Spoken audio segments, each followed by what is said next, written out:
Đây khác. tan thôi rồi nó Không nó sốc nó tính mà sát chết tua đó. đó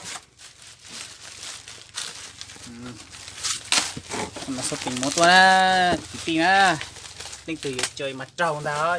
Trời mặt chỉ trầu nó. Ô. Học không vô lúc sở tông. để nó chơi lúc sở tông Muốn để bị lông đua. để nó chơi lúc sở tông về cầu trí nữa Vivo về cầu trí. nó đây nó giờ Vivo về cầu trí đó Sọc học cái giá chi. đua của nó sai ra mình mua đá chỉ nhau nó Lon hà.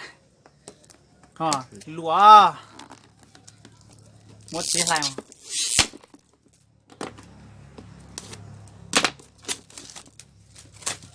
Chúng có chọc lẩu. nó đây mấy con bên tờ nó đây Bỏ chí mình chị. Nó đàm lại niên đặt không lắp vào mình. Ok, bước đi. Mưa rồi. Thích sao ấy? ô dùng câu cười ạ Wow. để nó yêu lùa Mới lưu lùi nè. yêu lùa mẹ Có giá trị.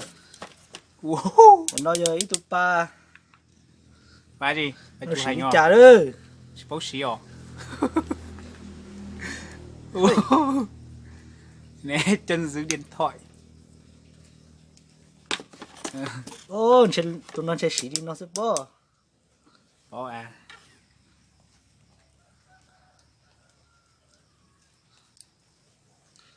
Nè sau sở tông hay sở tông bù rong. Ta sau có lẽ giờ. Thì sở tông mà. Thì sở tông mà. nó tụi pa sai sở tông sẽ Mua màu người nè. Tàu lúc sở tông nó đây chỉ bóng nhẹ này. Đời họ mà có biết sáng à. Không họ mà có lúc chỉ bỏ leo. đấy Đầu to. sai để nó sai để mua đá chỉ á nó mới đây rồi mình nó sẽ rồi nó sẽ Wow. nó sẽ giờ Có đá chỉ giá trị. Thấy hay. ô Đừng vào. nó ốc lưng mua tụi pa tàu xính rồi nữa Xí nha. còn tại nó do Hả gì? đèn tại ô là kia cho tại lúc sở tông đây nó cũng giờ đèn tại là kia rồi lúc sở tông kia khó và xí đi cha này để nó giờ đại Lưng. ốc lưng là lúc sở tông lúc sở tông chỉ nhóm để nó sẽ vậy Không phải lưu. Hay Luôn không? bắn. Tai nghe. bón rê này cho lúc xà lúc cốc xà lúc cốc xà nó do Giá gì? Hả gì? Vivo bà. Vivo Vivo không chỉ mua chỉ liệu. Đã hả Vivo gì chỉ Vivo mà. xuất Trung Quốc cha mình tại Trung Quốc sao đâu sao Tao lúc sở tông đấy. ô lúc Tí sở nè. tông nó đó Mày ngoài. Mày ngồi tí tuổi là nó chỉ bỏ à. Mày lâu. chị ơi À.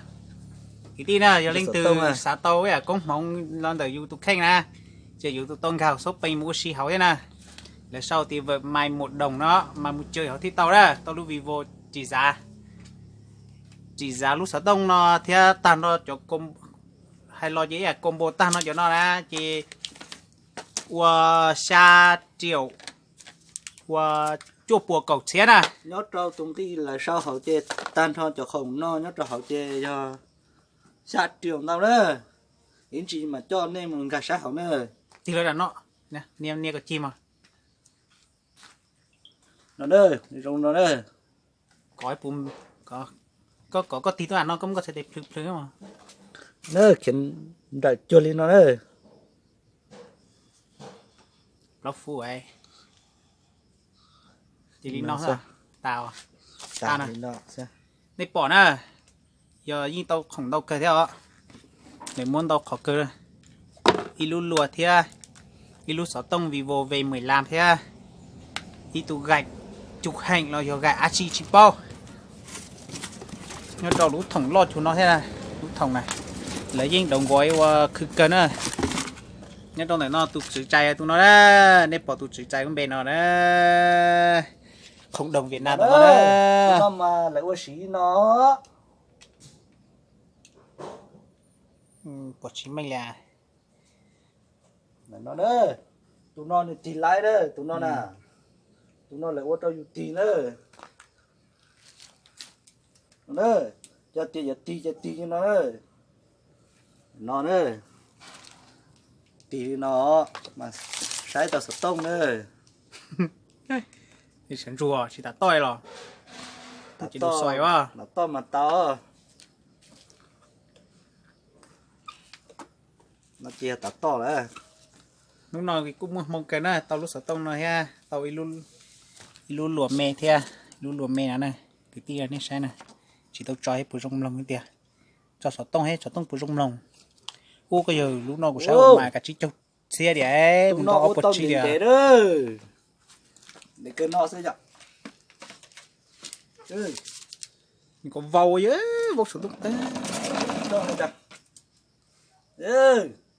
tụi nó thì lúc mày tôi là nó có thể cho mà sao mày không chi nữa nó là này lúc mày sẽ tông lần này về tụi mày lá bà này lại mua tụi bà lại mua chân này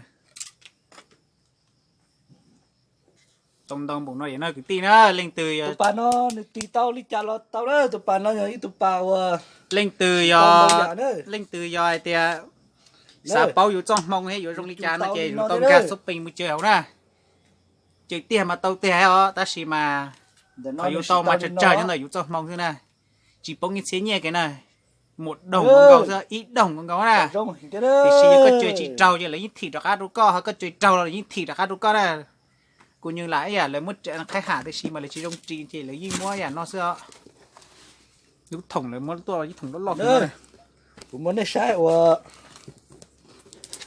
khó là sao tôi là chỉ xin bỏ chính mình à sợ tông thai chỉ một công thai này nếu một công thai mà bỏ mình thì chỉ sợ tông bỏ chính mình cho chơi đi nó xí đấy